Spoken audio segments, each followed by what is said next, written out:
कुछ लोग इतिहास पढ़ते हैं तो कुछ लोग लिखते हैं। विद्वानों के बीच में ऐसी चर्चा है, जो बड़े व्यक्तित्व होते हैं वो इतिहास गढ़ते हैं।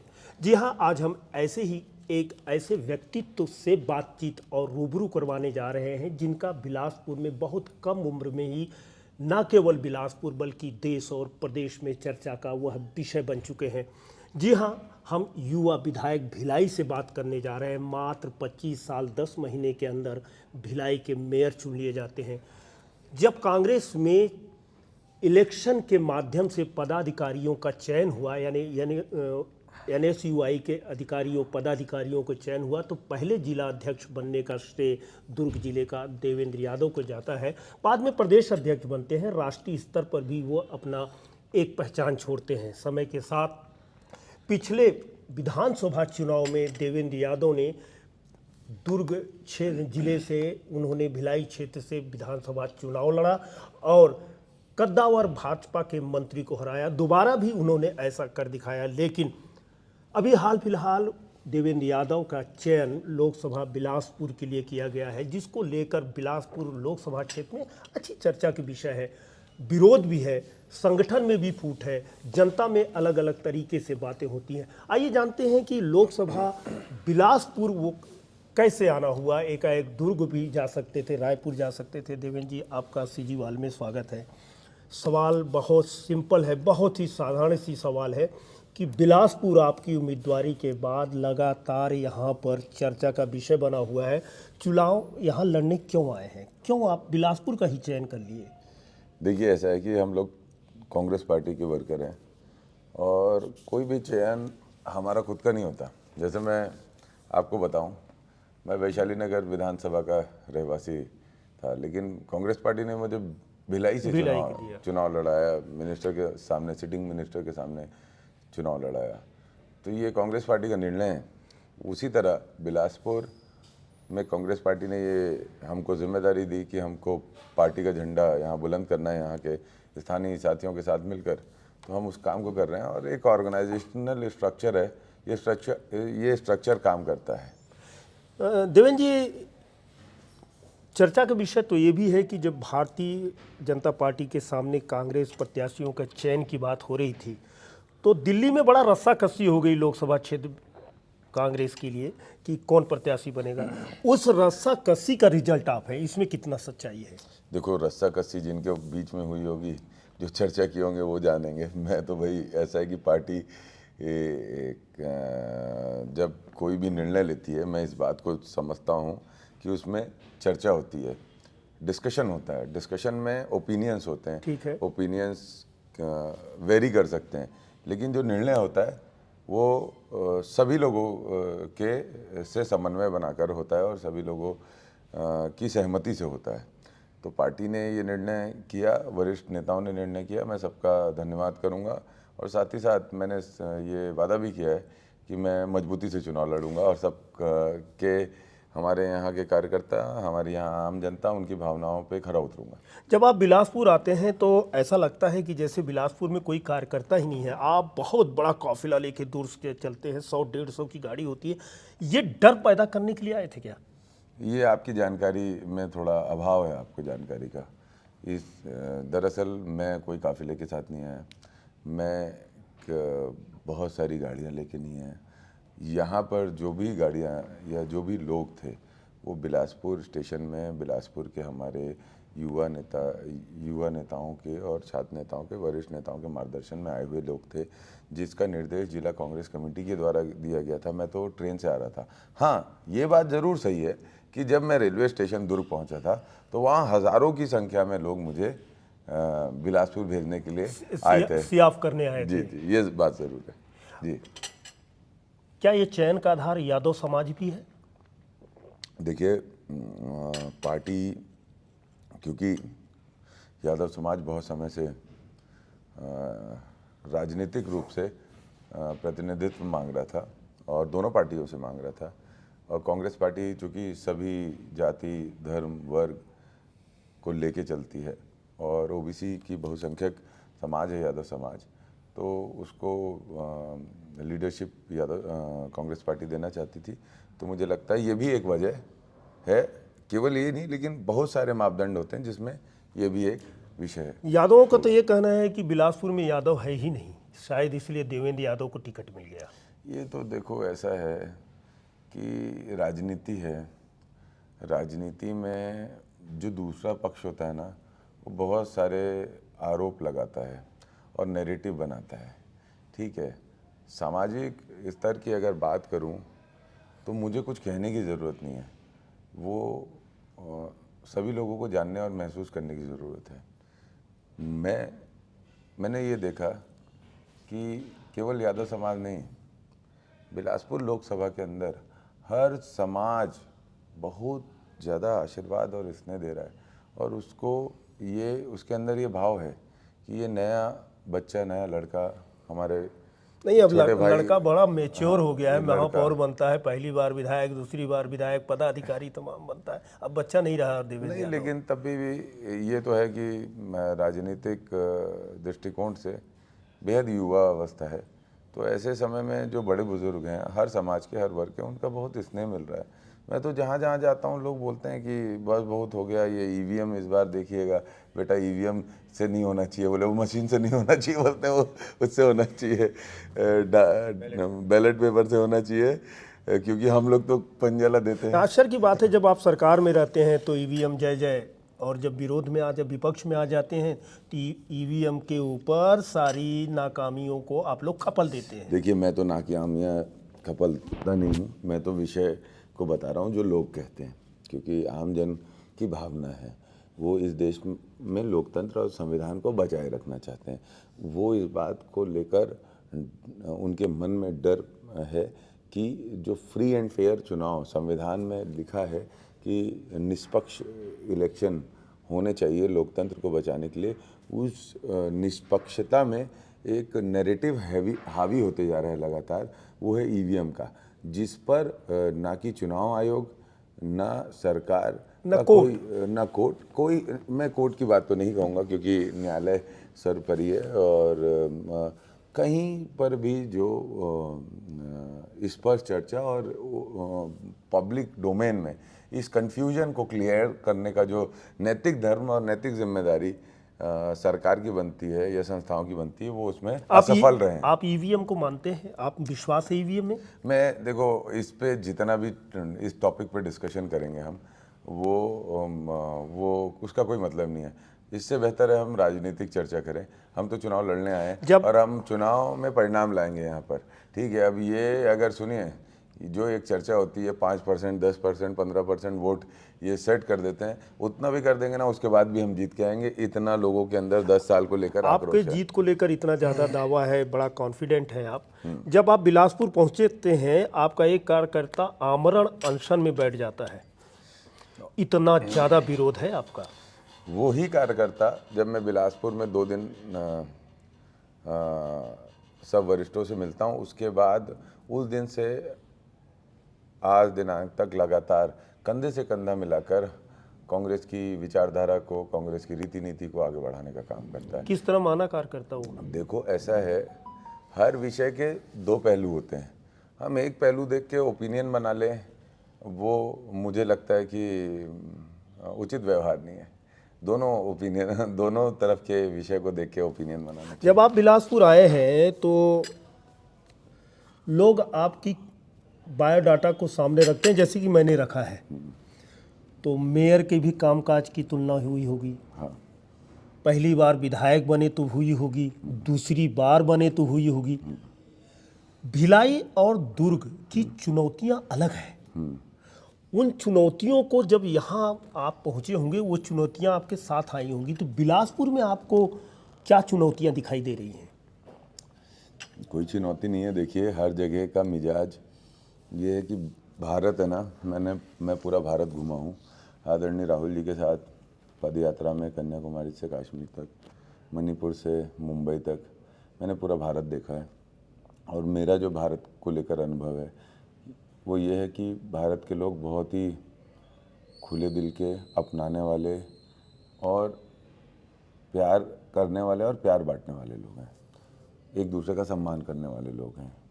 तो भिलाई हो, दुर्ग हो, बिलासपुर हो, सबका अपना एक हल्का सा डिफरेंस आ सकता है, लेकिन जो दिल है ना, सबका बहुत साफ दिल है। और छत्तीसगढ़ की जनता तो बहुत स्नेही जनता है।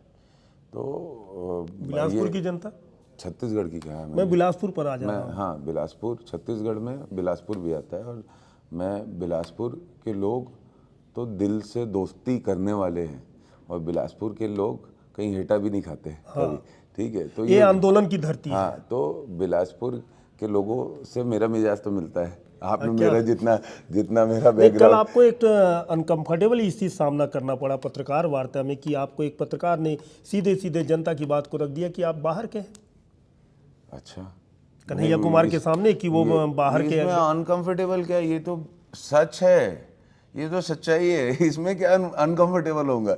ये तो सच्चाई है कि मैं दुर्ग बिलोंग हूँ। मैं दुर्ग भिलाई से राजनीति की शुरुआत की मैंने। वहीं से मैं छात्र संघ में गया, वहीं से मैं मेयर बना, विधायक बना, 2 बार विधायक बना। तो इसमें अनकंफर्टेबल जैसा कुछ भी नहीं है। तो इस सवाल का उत्तर क्या होगा कि आप बाहरी नहीं हैं? मैं आपको इस पे मैं बोल रहा हूँ ना, देखिए, राजनीतिक कार्यकर्ता विचारों का कार्यकर्ता होता है, सिद्धांतों का कार्यकर्ता होता है, जगह स्थान का नहीं होता। अगर उसके विचारों में उसके वो सैद्धांतिक है और वो कर्मठ है और वो लोगों की सेवा करना जानता है, तो यहीं से गुजरात से निकल के गांधी साउथ अफ्रीका में जाके वहाँ के लोगों की लड़ाई लड़ पाते और हैं। प्रधानमंत्री बनारस आ जाते हैं। नहीं, अब तो वो प्रधानमंत्री तो अद्भुत है, मैं उनके बारे में अब क्या बोलूं। तो ये नहीं, देखिए, अद्भुत क्यों कह दिया आपने? अद्भुत ऐसा है कि अद्भुत इसलिए कह रहा हूँ कि वो एक ऐसे व्यक्तित्व के धनी हैं जो एक ही बात को 2 तरीके से लोगों के सामने कहते हैं। जब उन पे आप बीतती है तो वो राजधर्म है, जब कोई और करता है तो वो राजद्रोह है। ये उनका बेसिक उनकी कार्यशैली है। ये आपने टर्न दे दिया कि एक ही बात को 2 तरीके से कहने का अर्थ है कि वो इंसान या वो पर्सनालिटी बड़ा मैजिकल होता है। नहीं, इस मैजिकल, देखो ऐसा है, कोई भी मैजिक हो और कोई भी जादूगर हो, वो एक क्षण आनंद दिला देता है, एक क्षण मज़ा करा देता है। लोगों को अच्छा लगता है कि यार क्या जादू दिखाया, लेकिन वो जो जादू है वो सच्चाई नहीं होती, वो हाथ की सफाई होती है। इसलिए ऐसे जादूगरों की इस भारत को आपको मालूम है कि जरूरत हमारे ज़्यादा नहीं है। यदि अब ये प्रश्न नहीं आना चाहिए, अब चूंकि प्रधानमंत्री की बात आ गई है, वो विश्व गुरु है, पूरी दुनिया में भारत का डंका पीट रहा है। बहुत अच्छी आप बात है। धीरे धीरे देश के राज्यों से सिमटते जा रहे हैं, 72 से 35 आ गए हैं, फिर भी उन पर आप उंगली उठाते हैं तो बड़ा आश्चर्य होता है कि उन्होंने देश का कद काठी बढ़ाया है। देखिए, ऐसा है, यही समझने की बात है कि कद काठी प्रचार या पोस्टर से नहीं बढ़ते हैं। कद काठी बड़े कार्यक्रमों का हिस्सा बनकर नहीं बढ़ते हैं। कद काठी अगर हम देखें तो देश, पूरे विश्व के अंदर सबसे ज़्यादा भुखमरी जिन देशों में है उसकी हम लिस्ट निकालेंगे तो भारत का भी नाम है। भारत का भी बहुत उच्च स्तर पर नाम है।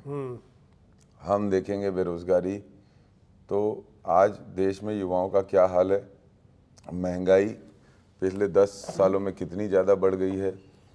जो एक आम परिवार का व्यक्ति, मध्यम वर्गीय परिवार का व्यक्ति, जो पहले एक जन काम करता था, पूरा परिवार चलता था, उसकी 15,000 जिसकी आय 2014 में थी, उसकी आय अभी 2024 में 18,000, 19, 20,000 हुई।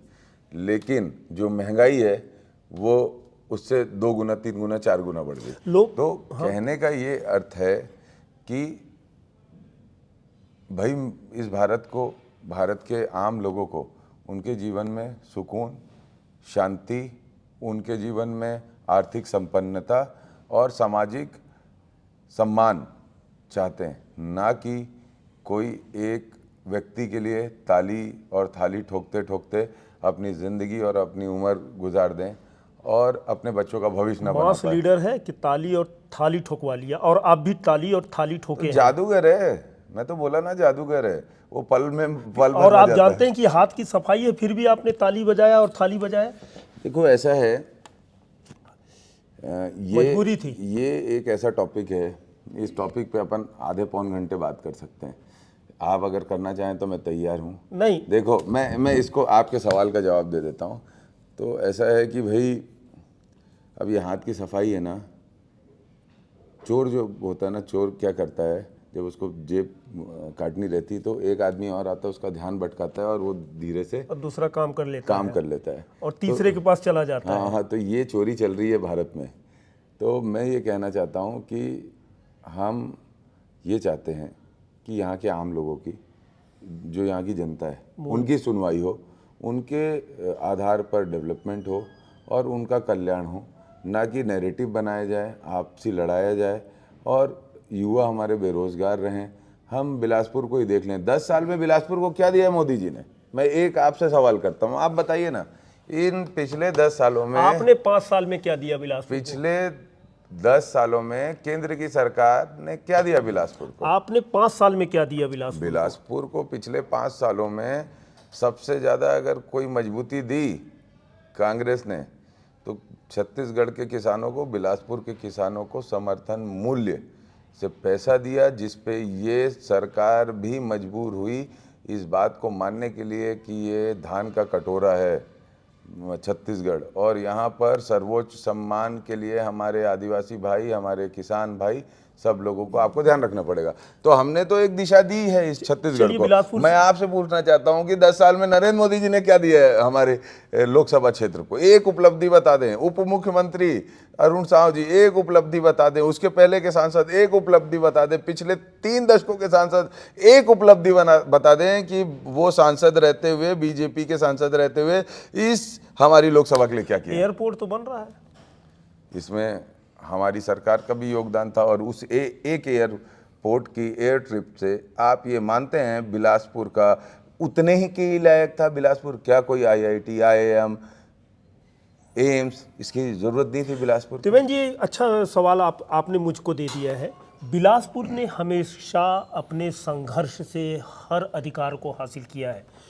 NTPC हो, यानी सीपत हो, केंद्रीय विश्वविद्यालय हो, वो भी आंदोलन के मिला है। हमारा रेलवे जोन है, वो भी आंदोलन से मिला है। हमारा यानी एयरपोर्ट आज तक 4 साल से आंदोलन चल रहा है। आपका क्या विज़न है? अभी यदि कांग्रेस ने नहीं दिया, पिछले आपके पार्टी के नेताओं ने नहीं दिया, यदि 30 साल से नहीं है यहाँ कांग्रेस लोकसभा में, देवेंद्र यादव बिलासपुर के लिए क्या विज़न लेकर आए हैं? देखिए, ऐसा है, बिलासपुर जो क्षेत्र है उसका विजन यहाँ के आम मतदाताओं, आम जनता की भावनाओं के हिसाब से बनता है। मैं लोगों के बीच में हूँ। मैं बहुत हवाई बातें नहीं करना पसंद करता। मैं चाहता हूँ कि स्पष्ट रूप से काम हो। लोगों की जो भावनाएं हैं, लोगों की जो उम्मीद है, युवाओं की उम्मीद है, हेल्थ सेक्टर है, एजुकेशन सेक्टर है, हर एक सेक्टर पे, या इंडस्ट्रियलाइजेशन हो या आधी आबादी के अधिकारों का विषय हो, ये सभी विषयों में, या किसानों के लिए जो मूल स्वरूप काम होना चाहिए उसकी बात हो, सभी विषयों में स्कोप ऑफ वर्क है, बहुत स्कोप है काम करने का। हम योजना हमारे यहाँ के लोगों की भावना के हिसाब से बनाकर उसको डिलीवर करेंगे। और जहाँ तक बात है इंफ्रास्ट्रक्चरल डेवलपमेंट की, तो मुझे लगता है बिलासपुर उसमें काफ़ी पीछे है। हमको हर स्तर पे, बिलासपुर कहने का मतलब बिलासपुर लोकसभा, हम जैसे जाएंगे कोंदरा तक, कल मैं गया था। अच्छा, हाँ, कोंदरा तक बहुत दूर गया था, मस्तूरी विधानसभा में। तो मैंने देखा बेसिक नीड्स है, मतलब हमारे जो गांव के लोग हैं वहाँ रोड्स का इशू है, पानी का इशू है, ठीक है, बिजली, हम देखते हैं बिलासपुर में बिजली बहुत गोल होती है। आप इस बात को समझिए, जब छत्तीसगढ़ बिजली से इतना बिजली उत्पादन से इतना मजबूत है, इसी क्षेत्र से बिजली का उत्पादन भी होता है। इतना मजबूत है कि यहाँ से, मतलब साउथ इंडिया हो या नॉर्थ इंडिया के बहुत सारे प्रदेश हो, उसमें हम लोग बिजली सप्लाई कर सकते हैं, दे सकते हैं। तो हमारा बिलासपुर बिजली से क्यों छूटता है? ये तो ऐसा है, प्रबंधन और शक्ति, मतलब जो नेतृत्व है वो ऊर्जा विहीन है, उसके कारण ये सब हो रहा है। जो नेतृत्व है विचार विहीन है, उसके कारण हो रहा है। और जो स्थानीय लोकसभा का सांसद की एक इच्छा शक्ति होनी चाहिए ना, इच्छा शक्ति की कमी है, हमारे अंदर बहुत है, हम करके दिखा क्या देंगे। बात है। 1991 से यहाँ से आपकी करारी हार हो रही है। 91 से 24 पहुंच गए हैं हम लोग। कुछ नहीं होता, ये सब इतिहास बनते हैं। आपकी क्या रणनीति मैं- होगी इस लोकसभा चुनाव को निकालने के लिए आपके लिए? देखो ऐसा है सर, मेरी कोई रणनीति ऐसी नहीं है कि मैं ये कहूँ कि मैंने ये कर दिया। जीवन में जो होता है वो परिस्थितियाँ कराती है। ये परिस्थितियाँ ही थी जो इनको इतने समय से यहाँ पर राजा बना के रखी थी जनता ने, और ये जनता ही है जो इनको घर बैठाएगी। और ये परिस्थितियाँ ही हैं जिसमें आज जनता के बीच में आक्रोश है। जनता ने बहुत दिल से इनको अवसर दिया है, दिल से मौका दिया, लेकिन जनता अब थक चुकी है। अब दिमाग से चुनाव करेगी। अब थक चुकी है। अब वो लोकतंत्र अपने अधिकारों का इस्तेमाल करते हुए परिवर्तन कर रही है, और हम भी जनता की भावनाओं पे खरे नहीं उतरेंगे ना चुनाव के बाद। आप भी हटा दिए तो जाएंगे। हम भी हटा दिए जाएंगे। कोई अमर नहीं है जो ये सोच रहा है ना कि वो इस दुनिया में, राजनीतिक दुनिया में, लोकतांत्रिक दुनिया में अमर है, वो इमेच्योर उसके मानसिकता है। क्योंकि मैं इस बात को समझता आपकी हूँ। प्रदेश सरकार के जाने की वजह ईडी है कि आपकी अंतर्कलह है? देखिए ऐसा है कि चुनावी राजनीति में कोई भी परिणाम होता है तो उसके बहुत सारे आयाम होते हैं। चूँकि ये पार्टी के भीतर इन सभी विषयों पे लगातार चर्चा होती है, तो उस पर मैं बहुत ज़्यादा कुछ कहना नहीं चाहता। ईडी से डर लगता है? क्यों डरेंगे भाई? आपके ऊपर है ना।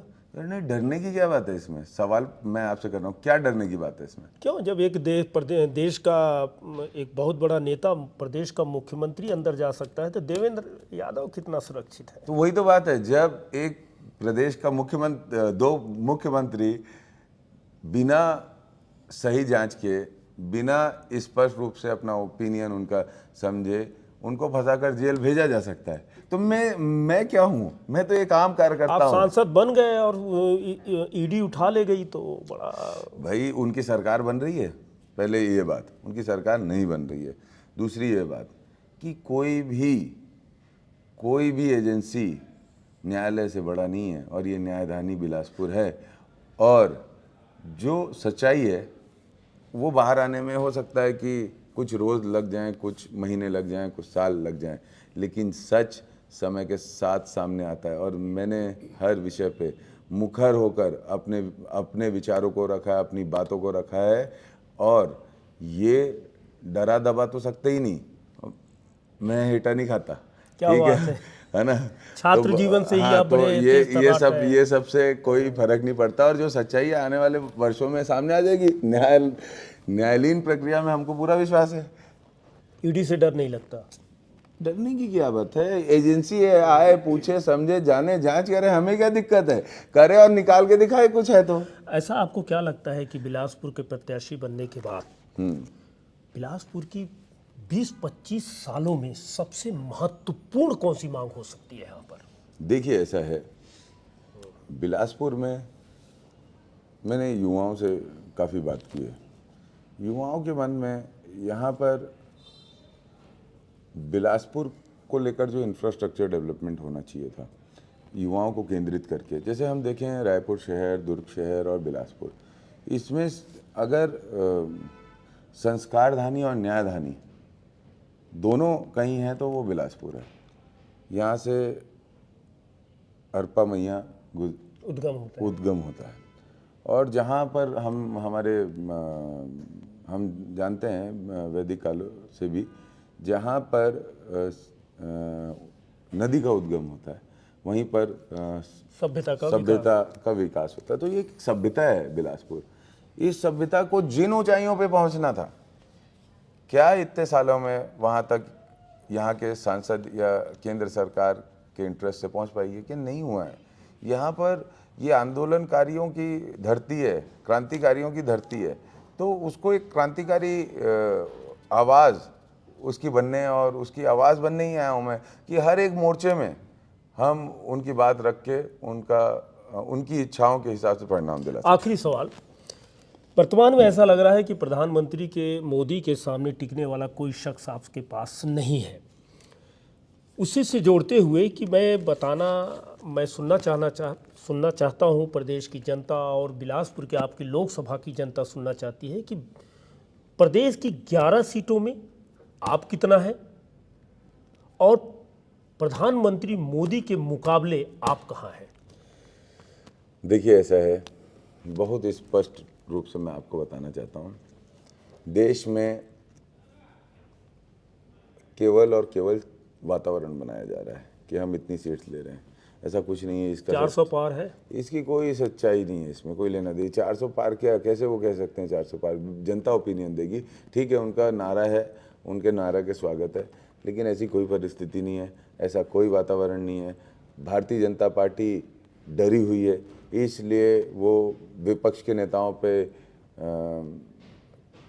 बेजबरन कार्रवाई करके उनको जेल भेजने का काम कर रही है। ये डरा हुआ आदमी करता है, जिसके अंदर जो ऊर्जा से भरा होता है ना, वो नेगेटिव काम पे ध्यान नहीं देता। ठीक है, वो नेगेटिव कैंपेन, नेगेटिव काम पे ध्यान, वो डरे हुए हैं, इसलिए वो लोगों की आवाज़ दबाने की कोशिश कर रहे हैं। और वो इस बार 272 का आंकड़ा नहीं छुपा रही है एनडीए, भारतीय जनता पार्टी। आप देखिएगा, इस बार भारत की जनता तानाशाही रवैया देख चुकी है इनका, और भारत की जनता ने ये, जिन्होंने इनको लेके आया था, वही इनको 11 में कितनी सीट पा रहे हैं? देखिए, हम 11 के 11 लोकसभा चुनाव में मजबूती से लड़ रहे हैं चुनाव, और हम इस बार भारतीय जनता पार्टी से ज़्यादा सीट यहाँ जानकारी मिल रही कि आपके कैंपेनिंग के दौरान युवाओं का बड़ा समर्थन नहीं मिल रहा है, बड़ा आंतरिक कलह है। ये अंतिम सवाल ले लीजिए कि यहाँ नेतृत्व की कमी है। नहीं, ये सब तो बातें हैं, मेरे को नहीं लगता ऐसा कोई बात है। और मैं आपसे पूछना चाहता हूँ, आपको भारतीय जनता पार्टी का जो प्रत्याशी है, उससे आप चिर परिचित थे पहले से कि देवेंद्र यादव के नाम से चिर परिचित थे? यहाँ के युवा कांग्रेस या एनएसयूआई के साथी या यूथ कांग्रेस के नेताओं को ज़्यादा सक्रियता से आपने देखा है कि भारतीय जनता पार्टी के नेताओं को देखा है? वो शख्सियत है कि रिकॉर्ड गढ़ते हैं। मैं शुरू में बताया हूँ, आपने रिकॉर्ड गढ़ा है। मैं तो बोल रहा हूँ, भारतीय जनता पार्टी म्यूट सांसद दे रही है इतने समय से। जो म्यूट है उसको कोई मतलब नहीं बिलासपुर में क्या हो रहा है, इसलिए बिलासपुर की जनता इस बार बदलाव करेगी। यानी दिल्ली में म्यूट अब सांसद नहीं जाएगा, आप ये कहना चाहते हैं? बिल्कुल, अब मजबूत बुलंद आवाज के साथ बिलासपुर के हम युवाओं की, हमारे वरिष्ठों की, किसानों की बात रखेंगे। देवेंद्र यादव युवा जोश से भरपूर व्यक्तित्व के मालिक हैं, कम उम्र में मेयर बने हैं, और जब लोग अपने नौकरी की तलाश में रहते हैं तो उस समय देवेंद्र यादव एक मैच्योर नेता हो चुके थे। देवेंद्र यादव का कहना है कि इस बार बिलासपुर से म्यूट नहीं, आवाज़ वाला सांसद जाएगा, दिल्ली में बिलासपुर की आवाज़ को उठाएगा। आज इतना ही, दीजिए आज्ञा, नमस्कार।